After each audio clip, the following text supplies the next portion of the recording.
Hey everybody, welcome to a follow-up episode of my channel, Ask Pastor Nike. My name is Nike Ayola, and if this is your first time on this channel, you're most welcome.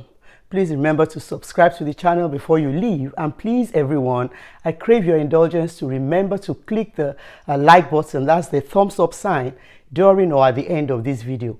Thank you very much. Now, we started on a question about abusive relationships on Friday.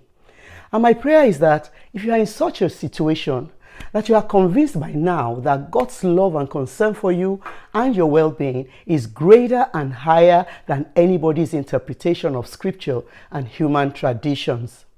So in this continuation video, episode 11, I will attempt to address how to recognize abuse of others as well as in ourselves, and if time permits, how we can help if we are looking in from the outside or we are the ones inside such relationships.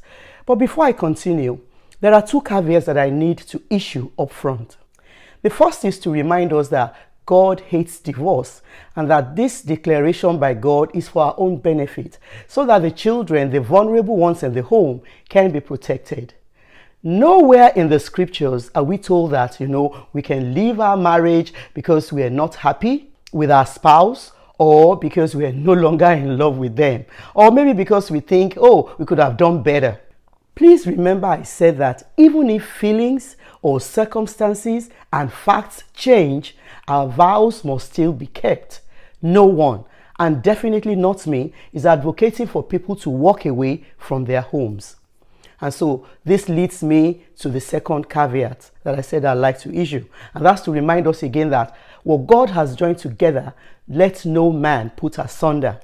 In the process of identifying abuse and its symptoms in this episode, I bet you that some of us are going to discover what I also did. And that's the fact that abuse is actually more commonplace than we all realize. And that years of conditioning, training, and learning culture has put all of us in a place where both the abused and the abuser are completely oblivious to the fact that that is what they are actually doing.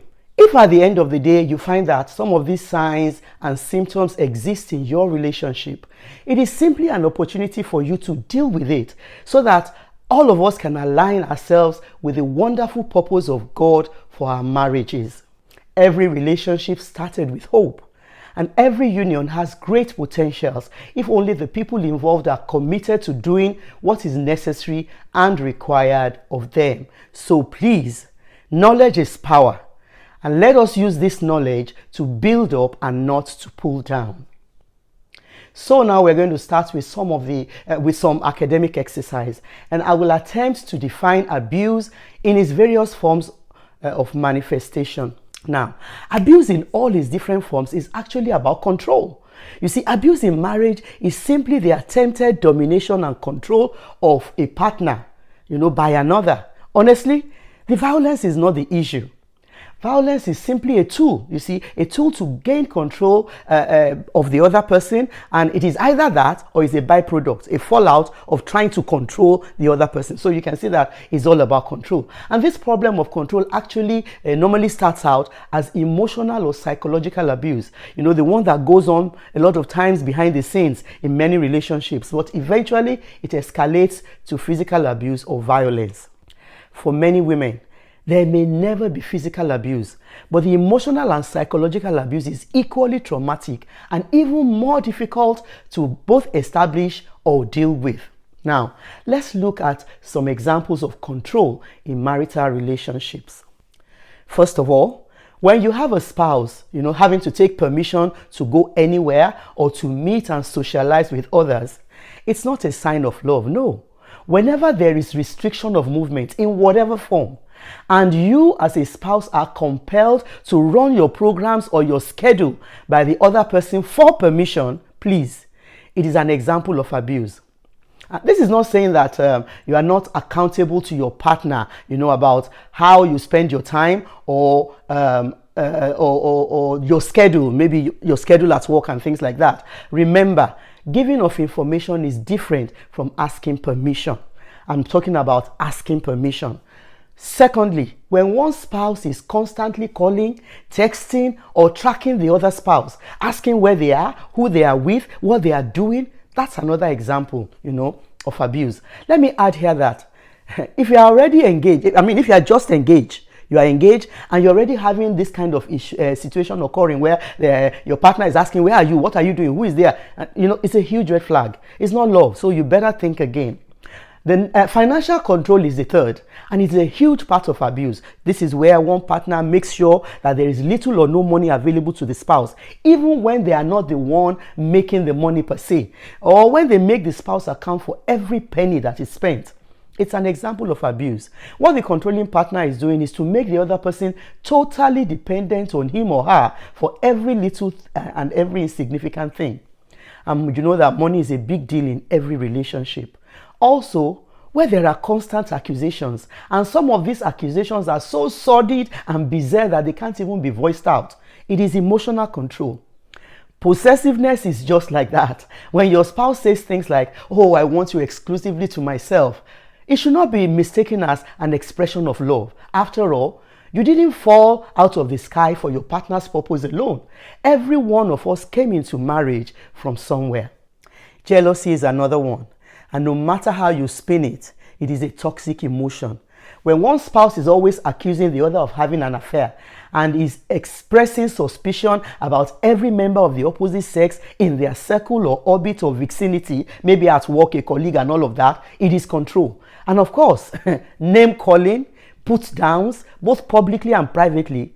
This is the crux of verbal abuse, and it has the capacity to damage the psyche and the destiny of the abused person. Psychology teaches that correcting a child publicly messes with their psyche. So you can imagine the damage done when it is to an adult. Of course, the aim is to belittle the victim and possibly steal their voice and to shut them up. Bad-mouthing and belittling the partner's achievements, even when the rest of the universe is full of praises, is meanness and abuse. Now, an abuser has nothing, never has anything good to say, and is forever ready to pop the partner's balloon of celebration. And anyone praising the abused person becomes a love interest suspect. That is also another sign of abuse. Now, let me add overt anger and threats. When the spouse can't get anything right and is constantly walking on eggshells around a supposedly loved one, not knowing when the next lashing out is going to be, it is abuse.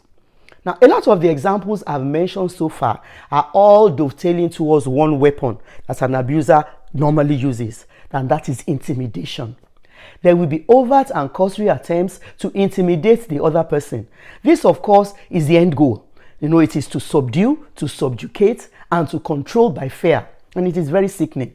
Finally, there will be isolation or the attempt to isolate. This is a calculated effort to exclude other voices and influences. And I'll be expatiating on this point later because it is critical to helping anybody who is a victim. You know what?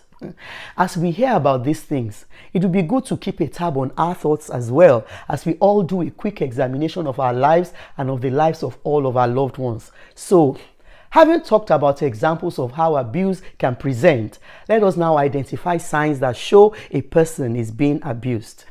Where I'm going to start from are some of the physical signs of abuse. And please remember that my list is not exhaustive. So for physical signs, that is those that can be seen, right? You may observe that there will be things like bruises, black eyes, swollen lips, discolored parts of the body or of the skin, in some places and things like that. And then, of course, you will notice marks on the neck and the wrists and some other body parts as a result of, trying to restrain or hard grips when somebody grips you very hard. Then you will, of course, notice sprained wrists and sprained ankles from trying to escape maybe, and unusual patterns of injury. Some abusers are careful to target places where scars won't be easily seen, like the soles of the feet and such places. These are some of the physical signs, but you will discover that the abused spouse in most cases will make excuses for the injury, either to cover up for the abuser, out of fear, or because of shame, about the abuse, even though they are the ones who are the victims. Of course, a lot of victims erroneously feel that they are the ones responsible or to blame for their own abuse. The abused person may also wear concealing clothes or makeup, and then it becomes really suspicious, especially at times in weather and in weathers that are not convenient, like somebody wearing long sleeve high neck sweaters and a neck scarf in an extremely hot weather. Now, all the signs that I've talked about are the physical signs that we may observe. Now, emotional signs will require more careful observation, and it will have to be based on knowledge, knowledge of the person who is being abused, some degree of intimacy. And emotional signs are also impossible to decipher where you have no knowledge of the person who is being abused. I mean, you cannot tell about a total stranger because you don't know their lifestyle or their lives. So for non-physical signs, we may observe things like agitation, anxiety, constant apprehension, and fear. The abused person can't sit still. They are always anxiously glancing at the entrance door, fidgeting, looking around like they are afraid of something, jumping scared at every sound. These are signs that abuse may be taking place. When a person becomes extremely apologetic or meek, apologizing for everything, even the act of God, and things that they are obviously not responsible for, it is a sign. And of course, when a person becomes docile, especially when they used to be feisty or opinionated, there is something going on. Another sign is changes in sleeping habits. When somebody starts to either sleep too much or sleep too little, they're always yawning when you are in public and you are wondering what is going on. It might be a sign of abuse. Now, when there is a loss of interest in daily or previously loved activities, when something that person always loved to do can no longer garner any attention from them, it is another sign. And now this is a major one: low self-esteem.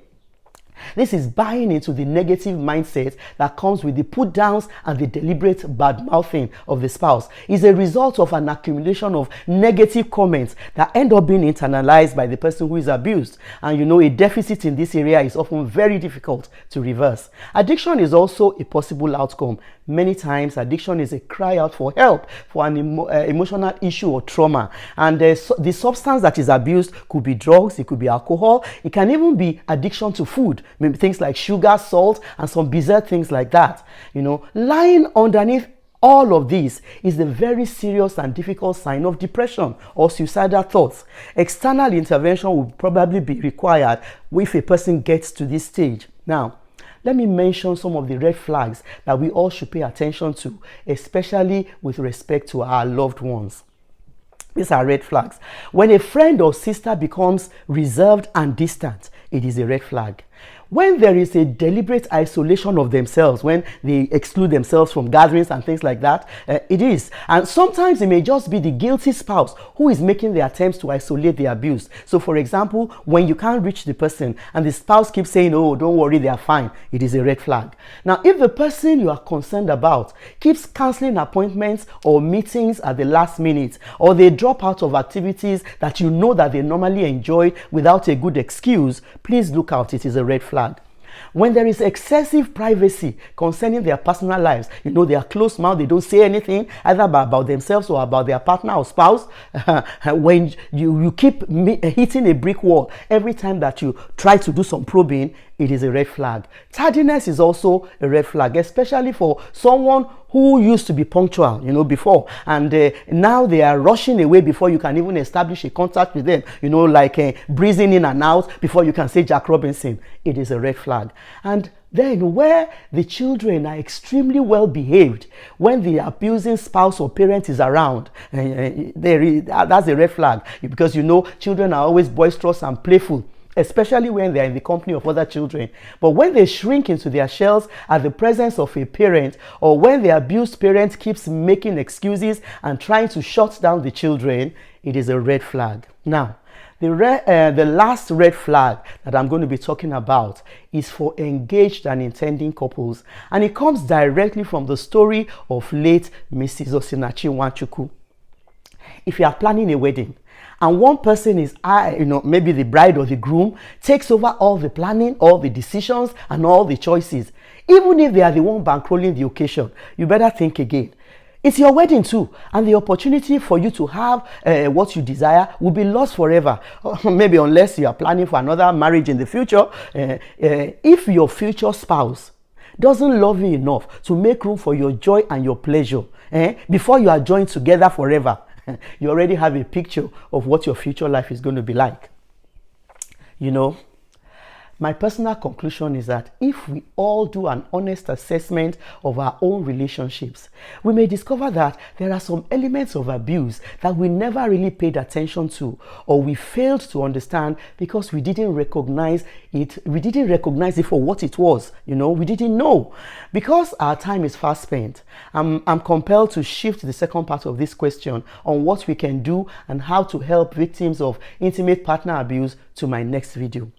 I'm sure you will agree with me that part, is the most crucial in this entire exercise. And now, to close out, for now, I encourage everyone to please try to listen all over again to this video, and also to do an honest assessment of where our own relationships are at. If you observe some of these signs in your marriage, your response should be, what can I do to make things better? Not, aha, now I've spotted abuse, I'm out of here. No, it shouldn't be that way. Remember, a lot of us may honestly not know that some of the things that we do or that we did, and also some of those conditions that we accepted or allowed, are rooted in a desire to control or to be controlled by another person. Please, let's all make this a time of deep, sober reflections and resetting wherever it is needed. And please remember the three-pronged approach that I suggested in an earlier episode when dealing with your spouse. And these three things: do it in love, do it sparingly, and do it privately, not in public. See you again on Friday as we finish our business with this question. Shalom.